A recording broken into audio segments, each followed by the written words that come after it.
ಉಡುಪಿ ಜಿಲ್ಲೆಗೆ ಹವಾಮಾನ ಇಲಾಖೆ ಉರಿ ಬಿಸಿಲಿನ ಅಲರ್ಟ್ ಅನ್ನು ನೀಡಿದೆ. ಯೆಲ್ಲೋ ಅಲರ್ಟ್ ಇರುವುದರಿಂದ ಮನೆಯಿಂದ ಹೊರಬರಲು ಕಷ್ಟ ಸಾಧ್ಯ. ಅದರೊಂದಿಗೆ ಹೊಸ ರೋಗದ ಭೀತಿಯು ಈಗ ಜನರನ್ನ ಕಾಡ್ತಾ ಇದೆ. ಇದರ ಬಗ್ಗೆ ಕರಾವಳಿ ಜನರು ಏನು ಹೇಳ್ತಾರೆ ಕೇಳ್ಕೊಂಡು ಬರೋಣ ಬನ್ನಿ. ನನ್ನ ಹೆಸರು ವೀರೇಂದ್ರ ಅಂತೇಳಿ. ಈಗ ಬಿಸಿಲು ಏನಂತ ಹೇಳಿದರೆ ನಮ್ಮ ಹವಾಮಾನ ವಿಪರೀತ ಟೆಂಪ್ರೇಚರ್ ಎಲ್ಲ ಜಾಸ್ತಿಯಾಗಿ ಈಗ ಪ್ರತಿಯೊಬ್ಬರಿಗೂ ಸಮಸ್ಯೆ ಅಂತ ಹೇಳಿದರೆ ಹೆಲ್ತಿನ ಪ್ರಾಬ್ಲಮ್ ಬರ್ತದೆ. ಹಾಗಾಗಿ ಪ್ರಕೃತಿಯನ್ನು ನಾವು ಕಾಪಾಡುವಂಥದ್ದು ಮುಖ್ಯ ಈ ವಿಷಯದಲ್ಲಿ ನೋಡುವಾಗ.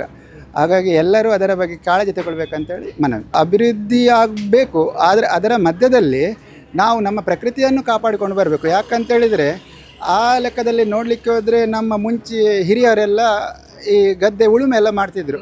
ಆವಾಗ ಅವರು ಯಾರಿಗೂ ತೊಂದರೆ ಆಗದಾಗೆ ಉಳುಮೆ ಮಾಡ್ತಿದ್ರು. ಅದನ್ನೆಲ್ಲ ಮನವರಿಕೆ ಮಾಡಿಕೊಂಡು ಪ್ರತಿಯೊಬ್ಬರು ಮುಂದೆ ಹೋಗುವಂಥ ಅವಶ್ಯಕತೆ ಉಂಟು. ನಾನು ನಿತ್ಯಾನಂಜನೆ ಕಡ್ಪಾಡಿ. ಜಾಸ್ತಿ ಬಿಸಿಲ ಬಗ್ಗೆ ನನ್ನ ಅಭಿಪ್ರಾಯ ಅಂದರೆ ಹೋದ ಸರ್ತಿ ಇದೇ ರೇಟ್ ತೆಗೆದರೆ ಸೇಮ್ ಇರೋದು ನನ್ನ ಲೆಕ್ಕದಲ್ಲಿ. 2-3 ದಿವಸದಿಂದ ಬೆಳಿಗ್ಗೆ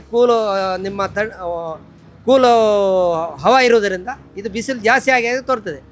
ಕಂಪೇರ್ ಮಾಡುವಾಗ ಸೇಮ್ ಏನು ಡಿಫ್ರೆನ್ಸ್ ಇಲ್ಲ ನನ್ನ ಪ್ರಕಾರ. ವ್ಯಾಪಾರ ವ್ಯವಹಾರಕ್ಕೆ ಅದೇ ಕೋಲ್ಡ್ನವರಿಗೆ ಒಂದು ಚಾನ್ಸು,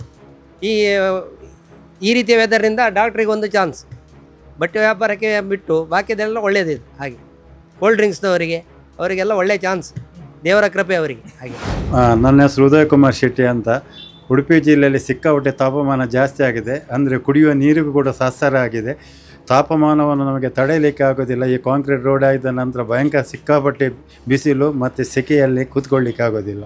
ಈಗ ವ್ಯಾಪಾರ ಜನರು ನಮ್ಮ ಕಡೆ ಎಲ್ಲ ಬರುವುದಿಲ್ಲ. ಭಾಳ ಇಂಟೀರಿಯಲ್ ಆಗಿ ಅಂದರೆ ಒಂದು ಕಡೆ ಹೈವೇ ಕೆಲಸವಾಗಿ ಆ ಕಡೆಯಿಂದ ಈ ಕಡೆಗೆ ಬಸ್ ಸ್ಟ್ಯಾಂಡ್ಗೆ ಯಾರೂ ಬರುವುದಿಲ್ಲ. ಬಸ್ ಸ್ಟ್ಯಾಂಡಿಗೆ ಬಂದರೆ ನಿಮಗೆ ಕಣ್ಣಾರೆ ಕಾಣ್ಬೋದು, ಒಂದು 11 ಗಂಟೆಯಿಂದ 5:30 ಗಂಟೆಯ ತನಕ ಒಂದೇ ಒಂದು ಜನ ಈ ಕಡೆ ನುಸಿರು ಬರುವುದಿಲ್ಲ. ನನ್ನ ಹೆಸರು ರವಿಕುಮಾರ್. ನಾನು ಫೋಟೋಗ್ರಾಫರ್ ಆಗಿ ಕಾರ್ಯನಿರ್ವಹಿಸ್ತಾ ಇದ್ದೇನೆ. ನನಗೂ ಈ ಪರಿಸರದ ಬಗ್ಗೆ ಭಾಳಷ್ಟು ಕಾಳಜಿ ಇದೆ. ನಾವು ಆದಷ್ಟು ಜನರಿಗೆ ಈ ಬಗ್ಗೆ ನಾವು ಮುಕ್ತವಾಗಿ ವೈಯಕ್ತಿಕವಾಗಿ ನಾವು ಅವರಿಂದ ಕೆಲವೊಮ್ಮೆ ಚರ್ಚೆಗಳನ್ನು ಮಾಡ್ತಾ ಇದ್ದೇವೆ, ಅರಿವನ್ನು ಮೂಡಿಸ್ತಾ ಇದ್ದೇವೆ. ಜನರು ಅದು ಸರಿ ಅಂತ ಹೇಳ್ತಾರೆ, ಬಟ್ ಮಾಡಲಿಕ್ಕೆ ಹಿಂದೇಟು ಆಗ್ತಾ ಇದ್ದಾರೆ. ಇದರ ಬಗ್ಗೆ ಭಾಳಷ್ಟು ಜನರು ಈ ಬಗ್ಗೆ ಕಾಳಜಿಯನ್ನು ವಹಿಸಿ ಪರಿಸರದ ಬಗ್ಗೆ ಹೆಚ್ಚಿಗೆ ಮಹತ್ವವನ್ನು ಕೊಟ್ಟು ತಮ್ಮ ಆರೋಗ್ಯದ ಬಗ್ಗೆಯೂ ಹೆಚ್ಚು ಗಮನವನ್ನು ನೀಡಬೇಕಾಗಿ ಕೇಳಿಕೊಳ್ತಾ ಇದ್ದೆ. ಹಾಗೆಯೇ ಈಗ ಉಡುಪಿಯಲ್ಲಿ ಯೆಲ್ಲೋ ಅಲರ್ಟ್ ಘೋಷಣೆಯಾಗಿದೆ. ಇದರ ಬಗ್ಗೆ ಎಲ್ಲರೂ ಜಾಗರೂಕರಾಗಬೇಕಂತೇಳಿ ನಾನು ಕೇಳಿಕೊಳ್ತಾ ಇದ್ದೇನೆ. ಬಿಸ್ನೆಸ್ನ ಬಗ್ಗೆ ಈಗ ತುಂಬ ಎಫೆಕ್ಟ್ ಆಗಿದೆ. ಹೌದು, ಜನರೆಲ್ಲ ಹೊರಗೆ ಬರ್ತಾ ಇಲ್ಲ.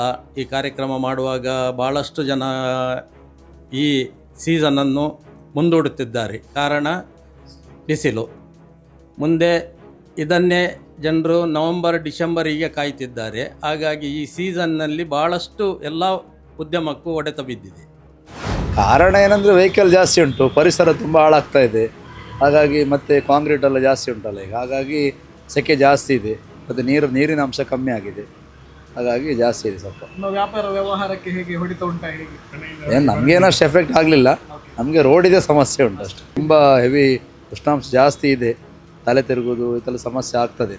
ಪರಿಸರ ಉಳಿಸ್ಬೇಕು. ನಾನು ವಿಜಯ್ ಮೋಬಿಯನ್ ಅಂತ ಕಡಪಾಡಿ ಗ್ರಾಮ ಪಂಚಾಯತ್ ಸದಸ್ಯರಾಗಿದ್ದೆ.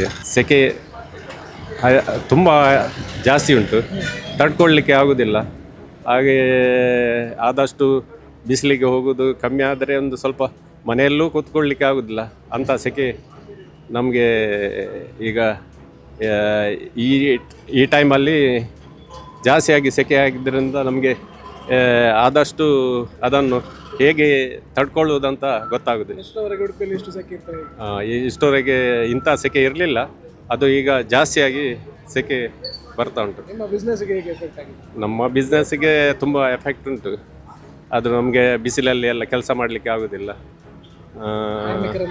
ಹೌದು, ಕಾರ್ಮಿಕರೆಲ್ಲ ಸಿಗೋದಿಲ್ಲ ಈಗ, ಬರುವುದಿಲ್ಲ. ಅಲ್ಲಿ ಬಿಸಿಲುಂಟು, ಇಲ್ಲಿ ಬಿಸಿಲುಂಟು ಅಂತ ಹೇಳ್ತಾರೆ.